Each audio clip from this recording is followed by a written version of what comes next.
일본은 하늘의 분노와 바다의 침묵을 맞이할 것이다. 도시는 붉은 불길 속에서 사라지고 산은 무너질 것이다. 한반도가 새로운 빛의 중심이 되고 일본은 재앙을 맞이한다는 말도 충격적이었지만 세상이 대공황 속으로 빠질 것이라는 경고는 더 큰 불안을 자아냈다. 2025년 을사년, 하늘이 찢어지고 동쪽에서 빛이 솟아오른다. 그 빛은 한반도에서 시작될 것이다. 그곳에서 새로운 선인이 태어난다. 그는 남과 북의 경계를 허물고 한반도를 동아시아의 중심으로 만들 것이다. 1876년 메이지 9년 큐슈의 깊은 산골 마을 이시카와 유미코는 태어나자마자 주위의 사람들로부터 특별한 운명을 타고났다는 이야기를 들었다. 그녀의 어머니는 신사에서 섬기던 무녀였다. 즉킥하게 신사의 신목 아래에서 기도하던 중 갑작스레 심한 고열로 유미코를 낳았다고 한다. 마을 사람들은 유미코를 두고 신령의 딸이라 불렀다. 그녀가 갓난아기일 때 신목 아래에서 울음을 터뜨릴 때마다 갑작스러운 폭우가 쏟아졌다거나 계곡물이 넘쳤다는 이야기가 돌았다. 하지만 유미코가 자라면서 마을 사람들의 시선은 점차 달라졌다. 유미코가 10살이 되던 해 큐슈 지역에 극심한 가뭄이 찾아왔다. 계곡은 바닥을 드러냈고 논과 밭이 메말라 마을 사람들은 초조해했다. 그때 유미코가 갑자기 신목 앞에 나아가 이렇게 외쳤다. 3일 후 하늘에서 폭우가 내릴 거예요. 신께서 분노를 풀어주실 겁니다. 사람들은 그 말을 비웃었다. 내 어미가 무녀였다고 내가 무녀라도 된다는 거냐? 그러나 정확히 3일 뒤 하늘에서 거짓말처럼 폭우가 쏟아졌다.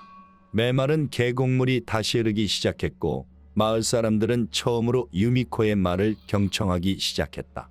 유미코의 이름은 점점 더 널리 알려지기 시작했다. 그녀의 예언은 간단하면서도 명확했다. 올겨울엔 폭설이 올 것이니 지붕을 튼튼히 고쳐야 합니다. 다음 달엔 동쪽에서 전염병이 올 거예요. 사람들의 집을 깨끗이 하세요. 그녀의 말은 번번이 맞아떨어졌다. 19세가 되던 해 큐슈의 농부들은 그녀의 예언에 따라 가뭄에 대비하고 전염병을 막는 예방 조치를 취했다. 덕분에 이 지역은 큰 피해 없이 위기를 넘길 수 있었다. 이 이야기는 곧 큐슈를 넘어 에도 도쿄까지 퍼졌고 유미코의 이름은 신비로운 예언자로서 일본 전역에 알려지게 되었다. 20세가 되던 해 메이지 정부는 그녀를 특별히 초청해 그녀의 능력을 확인하고자 했다. 유미코는 에도 성으로 불려갔고 메이지 천황의 앞에서 그녀의 능력을 증명해야 했다. 그녀는 천황과 관리들 앞에서 이렇게 말했다. 올해 가을 바다에서 불이 일어나고 바람은 산을 가로지를 것입니다. 준비하지 않으면 큰 피해를 입을 것입니다. 그 예언은 불과 몇 달 뒤 현실이 되었다. 해안가를 강타한 태풍은 바다에서 발생한 화재와 산사태를 일으켰고 이를 계기로 메이지 정부는 그녀를 국가가 인정한 무녀로 임명했다. 유미코가 남긴 말은 계속 현실이 되었지만 사람들은 그녀를 점차 멀리하기 시작했다. 말하는 예언 모두 불길한 사고나 대재앙만을 예언했기 때문이다. 1889년 유미코는 물이 거꾸로 흐르고 산이 부서질 것이다. 산악 지역을 떠나세요. 라고 경고했다. 사람들은 그녀의 말을 의심했지만 2해 뒤 노비 지진이 발생했다. 일본 역사상 가장 강력했던 이 지진은 그녀의 경고가 단순한 우연이 아님을 증명했다. 1922년에 일어날 일을 얘기했다. 붉은 달이 떠오르는 날 동쪽 도시는 불바다가 될 것입니다. 라고 말했다. 사람들은 처음에는 농담으로 여겼지만 이듬해 관동 대지진이 발생하며 도쿄와 요코하마는 잿더미로 변했다. 1943년 그녀는 일본이 전쟁에서 패배할 것이라고 예언했다. 태양의 깃발이 하늘에서 사라지고 일본은 가장 깊은 어둠을 맞이할 것입니다. 그녀의 말은 전쟁 말기 일본이 항복하며 현실이 되었다. 유미코의 예언은 사람들에게 경외감을 주었지만 동시에 불안을 자아내기도 했다. 특히 그녀가 다이코쿠텐의 계시를 받았다고 말하며 일본의 미래를 경고하기 시작했을 때였다. 그녀는 종종 칙칙하게 신사의 신목 아래에서 기도하며 이따금씩 알 수 없는 말을 남겼다. 유미코는 30대가 되면서 일본에 대해 점점 더 어두운 예언만을 남기기 시작했다. 일본은 하늘의 분노와 바다의 침묵을 맞이할 것이다.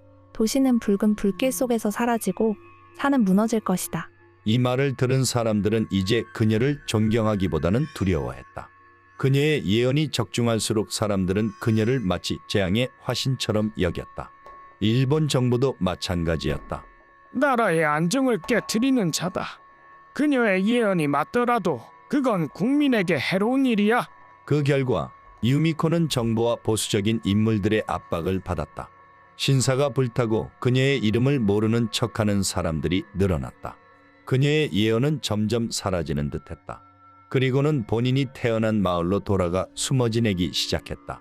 그럼에도 유미코의 신통한 예언을 듣고 싶어하는 사람들은 작은 마을로 모여들기 시작했다. 불길한 미래일지언정 듣고 싶어하는 사람들이었다. 그런 사람들은 모두 유미코에게 미래에 대한 얘기를 해달라고 계속해서 간곡히 요청했다. 유미코는 한동안 침묵하더니 깊은 숨을 내쉬며 입을 열었다. 여러분들이 듣고 싶어하니 말해드릴게요. 하지만 이 얘기는 여러분들이 아닌 여러분의 후손들을 위한 것입니다. 아주 먼 미래의 일이니까요. 사람들은 숨을 죽이며 그녀의 다음 말을 기다렸다. 그녀는 신목 앞에서 조용히 혼자서 읊조리기 시작했다.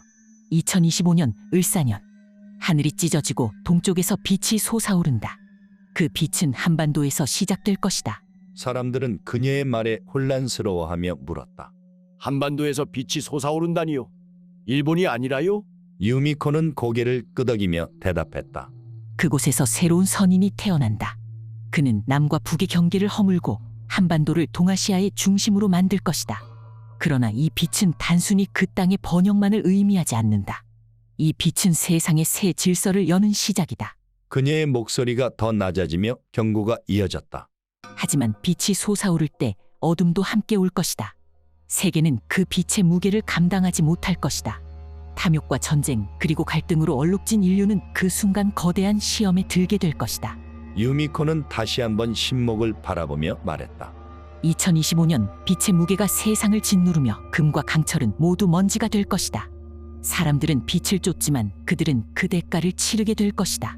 사람들은 불안한 얼굴로 그녀를 바라보았다. 그게 무슨 뜻인가요?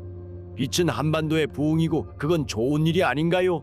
유미코는 고개를 젓고 이렇게 대답했다. 한반도는 새로운 질서의 중심이 되겠지만 세상은 이 새로운 질서를 받아들이는데 어려움을 겪을 것이다. 경제는 무너지고 많은 사람들이 먹을 것을 찾지 못해 방황할 것이다.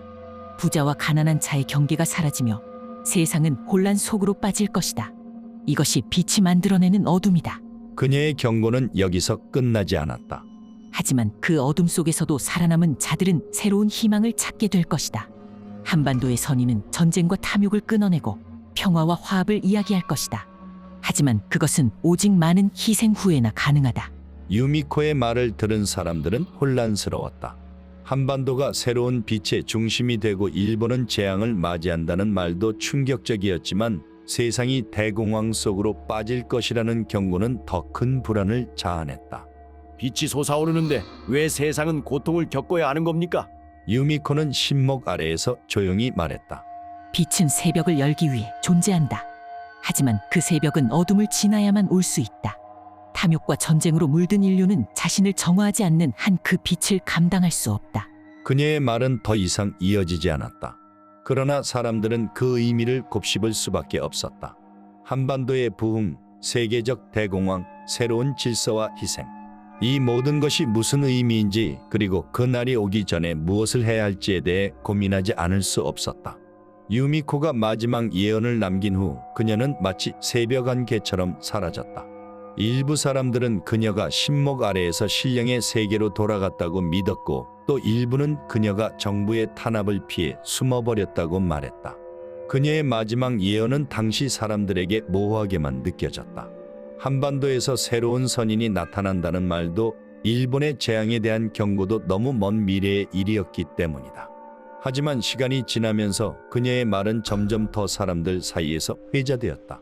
2025년을 앞둔 일본과 한반도 사람들은 그녀의 예언 속 빛과 어둠이 무엇을 의미하는지 고민하기 시작했다.